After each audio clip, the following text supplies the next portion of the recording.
Hindus are cowards. இப்படி தான் துரந்தர் மூவியோட பார்ட் 2ஓட ட்ரெயிலர் வந்து ஸ்டார்ட் ஆகுது.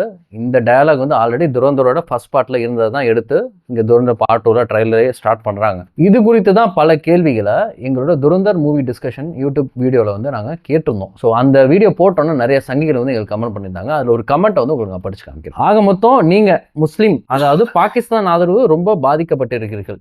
அதாவது நாங்கள் பாகிஸ்தானுக்கு வந்து ஆதரவு தெரிவித்து இந்த வீடியோ போட்டிருந்தோம் அப்படின்னு சொல்லிட்டு எங்களுக்கு பாகிஸ்தான் டேக் வந்து குத்துறாங்க இந்த சங்கிகள். ஹிந்துஸ் வந்து கவர்ட்ஸ்ன்னு ஒரு தீவிரவாதி கேரக்டர் சொல்லுது அப்படின்னா இங்க கேள்வி என்னன்னா, ஹிந்துஸ் தான் இந்தியாவா? இந்தியா வந்து செக்குலர் கண்ட்ரி இல்லையா? இந்தியாங்கிறது ஒரு மதத்தை தான் ரெப்ரசென்ட் பண்ணுதா? நிஜமா பார்த்தோம்னா அங்கே ஓஸ்டேஜா வேற மதத்தை சேர்ந்தவங்களும் வேற நேஷனாலிட்டிஸும் இருந்திருக்காங்க. இது குறித்து தான் நாங்கள் அந்த டிஸ்கஷனே பண்ணியிருந்தோம் அந்த வீடியோவில். உடனே சங்கிகள் வந்து எங்கள் கமெண்ட் செக்ஷனில் வந்து ஆக்குபை பண்ணி நீங்கள் பாகிஸ்தான் ஆதரவு முஸ்லீம்கள், பாகிஸ்தானை பற்றி எடுத்தால் உங்களுக்குங்கடா வலிக்குது, இந்த மாதிரிலாம் வந்து கமெண்ட் போட்டு கதறிட்டு இருந்தாங்க. நீங்கள் என்ன கதறினாலும் நாங்கள் பேசிட்டு தான் இருக்க போகிறோம். துரந்தர் பார்ட் 2 ரிலீஸ் ஆக போகுது. அது குறித்தும் மூவி வந்து ரிவ்யூ அண்ட் டிஸ்கஷன் பண்ண தான் போகிறோம். நீங்கள் கதறிக்கிட்டே இருக்க வேண்டியதான், நாங்கள் பேசிக்கிட்டே இருக்க தான் போகிறோம். அதை வந்து இந்த செக்யூலர் நாடு நம்புற ஆடியன்ஸ் வந்து நீங்கள் என்ன நினைக்கிறீங்க, நாங்கள் கேட்டது சரியா தவறான்னு எங்களுக்கு கமெண்ட்டை சொல்லுங்கள். We really want to hear you guys.